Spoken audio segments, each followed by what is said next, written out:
Tonight, I'm going to share 3 terrifying stories about stalking, hidden surveillance, and near-death encounters.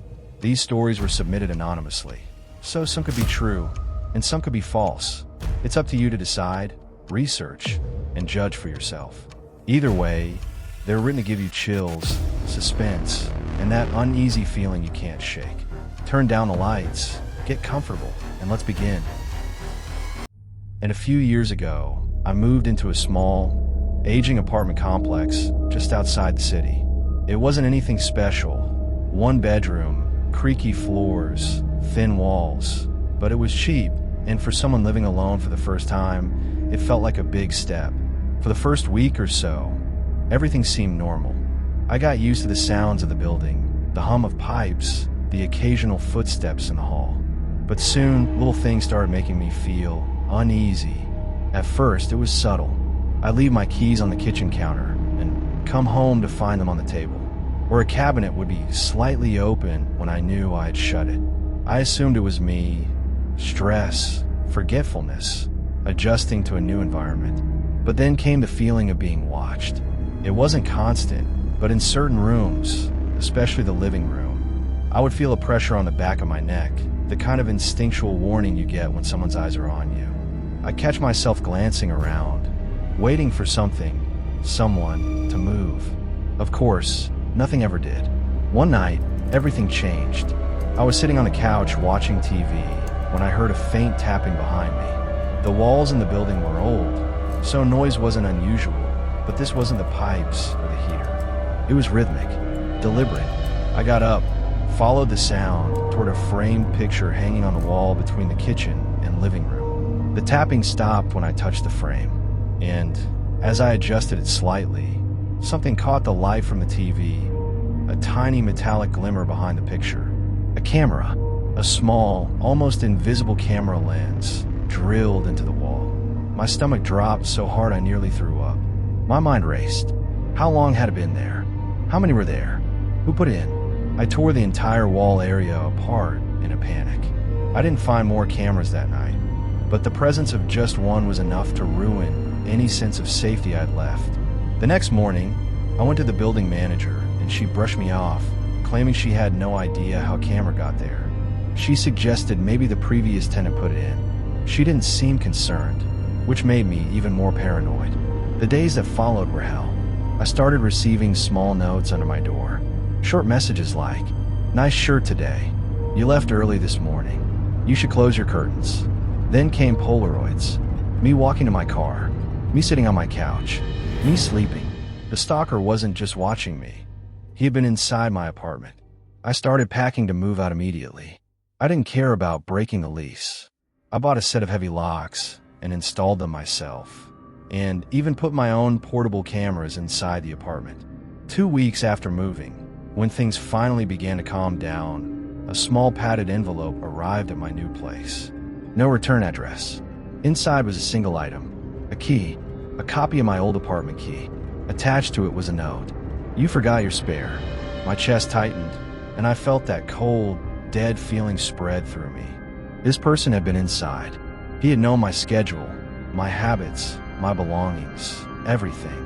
I took the key straight to the police, but without evidence, without a suspect, without cameras still in place, there wasn't much they could do.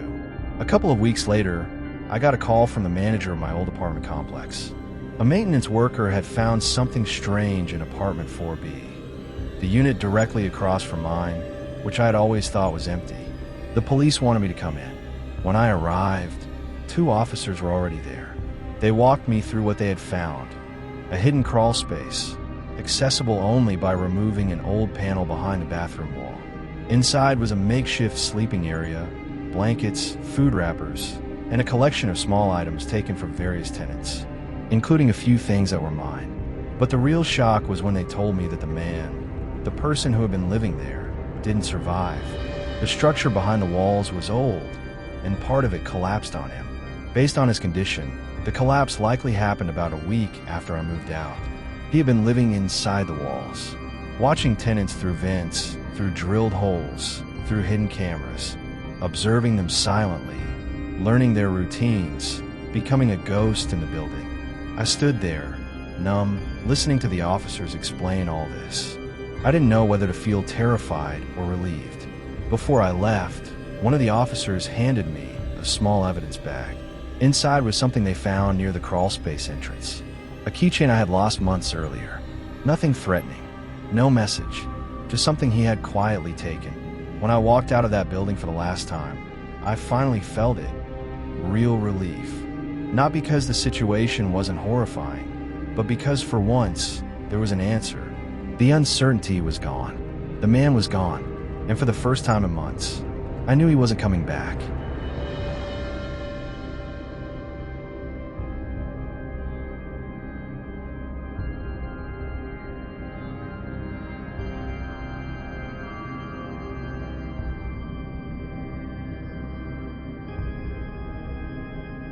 My name is Jason, and this story is about the night I realized how terrifying it can be when someone doesn't just watch you, but actively pursues you. This story took place about a year after what happened in my old apartment. I had moved, changed routines, everything. But what happened on this particular night reminded me that danger doesn't always hide in your walls. Sometimes it follows you on the road. It was a Saturday night in early fall. I had spent the evening at a friend's house, playing cards, eating, laughing. One of those rare nights you don't expect anything bad to come from. I left around 11:30 p.m., tired but in a good mood. The roads were nearly empty, just long stretches of highway and the soft glow of streetlights. About 15 minutes into the drive, I noticed a black SUV behind me. Not unusual, but the way the headlights followed me felt intentional.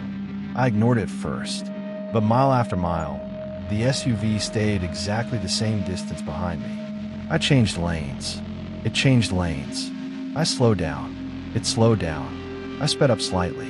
It did too. A cold, crawling feeling slid down my spine. I took an exit I never used, hoping it would keep going straight. It exited too. That's when fear truly started sinking in. The SUV never pulled up too close, never backed off. Just held a perfect, calculated distance, as if studying me from the shadows. I called a friend, trying to sound casual, but even I could hear the shaking in my voice. Every turn I made, it mirrored me. Every detour it followed. I decided to test it. I turned into a random neighborhood I didn't know, weaving through multiple streets. Some turns were sharp, some pointless.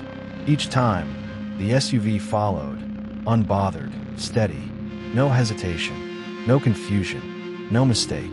Whoever was driving knew exactly what they were doing. I tried pulling into a gas station, the only one in the area that was still open. I parked in front of the store's entrance, thinking the bright lights and cameras would deter whoever was behind me. The SUV parked too, across the lot, angled toward me. The driver never got out. The tinted windows made it impossible to see inside. I pretended to go inside the store but crouched near the ice machine outside to peek back. The SUV's engine was running. Headlights still pointed at my car, unmoving. After 10 minutes of pretending to wait for someone, I decided to leave. I got back into my car, and within seconds of pulling out, the SUV pulled out too. That's when panic overtook everything. I floored the accelerator as soon as I hit the main road. The SUV did too. I turned onto the highway and felt the vehicle gaining on me. Not trying to hit me, just creeping closer, enough to make sure I knew it was there. Like a predator reminding its prey that running was pointless. When I finally reached my apartment complex, my heart felt like it was tearing through my chest. I didn't even park in my usual spot.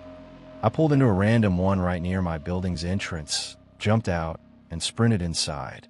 I locked the door, locked the chain, locked the deadbolt, turned on every light. 30 seconds later, headlights appeared through the blinds. The SUV had pulled into the complex. It stopped right in front of my building. Then the engine cut. Silence. I grabbed my phone and dialed 911, whispering to the dispatcher. Then came the sound I will never forget.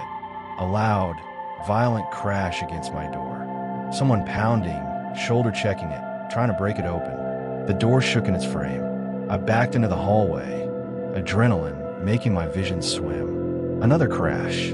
Wood cracked. The lock strained. The dispatcher stayed on the phone, telling me police were on their way.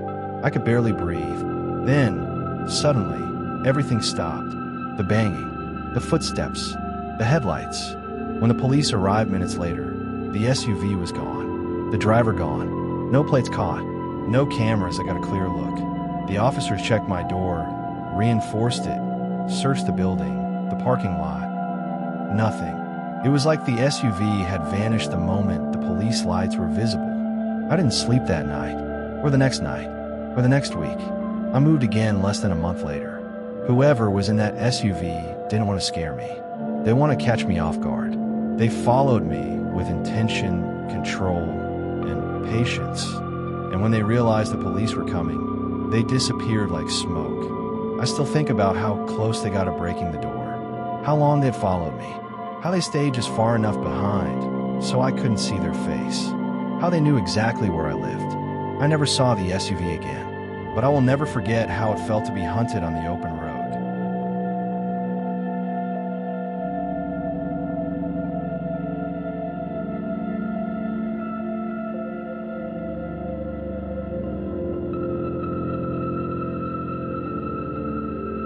My name is Ryan, and what happened to me in this house is something I still struggle to explain, even years later. I had just moved into my first real home, a small one-story house in a quiet town. It seemed perfect, quiet streets, decent neighbors, a place I could finally feel independent. The first few days were uneventful, almost boring, but on the fifth day, a small, unmarked box appeared on my doorstep. Inside was a brand new shower head. I hadn't ordered one, but I installed it anyway, thinking maybe it was a gift from a friend or some kind of mistake. Within the first week, strange things began to happen. Faint electronic hums when no devices were on. Small objects shifted slightly, like someone had touched them. My dog, Murphy, would stare at corners of rooms for minutes, growling softly, refusing to move. I tried to tell myself it was just my imagination, or maybe the house settling. One night, while showering, I noticed the water pressure fluctuating in a pattern, almost deliberate. A glimmer caught my eye inside the nozzle. I disassembled the shower head and froze. There, hidden inside, was a tiny camera lens. Someone had sent it to me, knowing I would install it. I panicked. I called a friend who was tech-savvy to help sweep the house. We discovered more. Micro cameras hidden in smoke alarms, inside vent ducts, and even behind electrical outlet plates. But the most chilling discovery was in my bedroom. A micro camera pointing directly at my bed, where I slept every night. The intruder had been inside, watching me, studying my habits, learning every move I made. Whoever it was, they had the knowledge and patience to install these devices professionally. I immediately contacted the police, but by the time they arrived, every device had been removed, professionally, leaving no trace. The intruder had been controlling the environment without me even realizing it. And then came the night. He tried to kill me. It was around 2, and Murphy growled low, warning me. I felt a shift in the air. Then I heard soft footsteps, deliberate, careful, moving through the hallway. The bedroom door opened slowly. A figure stepped in, masked, silent, precise. I froze. 1 second, 2 seconds, then he lunged. He struck me hard, hands on my throat, and I gasped for air. I fought back, but he had strength and training. The only thing keeping me from passing out was the frantic barking and lunging of Murphy, who bit and clawed at him. At that moment, I heard glass shatter. My neighbor, who lived across the street, had been awakened by Murphy's barking and came running. The intruder froze, then bolted, disappearing into the night before I could even comprehend what had happened. The police found fingerprints on the shower head. They traced them to a man with a criminal history of home invasions and installing covert surveillance devices. He had been living nearby, watching me, learning my routines, waiting for the perfect moment. I survived, but the experience left permanent scars. I moved out 3 days later. I no longer trusted silence. I no longer trusted the shadows. Every creak in a house, every hum of electronics, every glance toward the corners of a room makes my heart race, because now I know that some people will go to terrifying lengths to invade your life. I survived by luck, by Murphy, by a neighbor's instinct, and maybe by some invisible force protecting me. But I will never forget how it felt to know that someone had been watching me, listening to me, and waiting for the right night to attack. And I know, had anything gone differently, I might not be here to tell this story.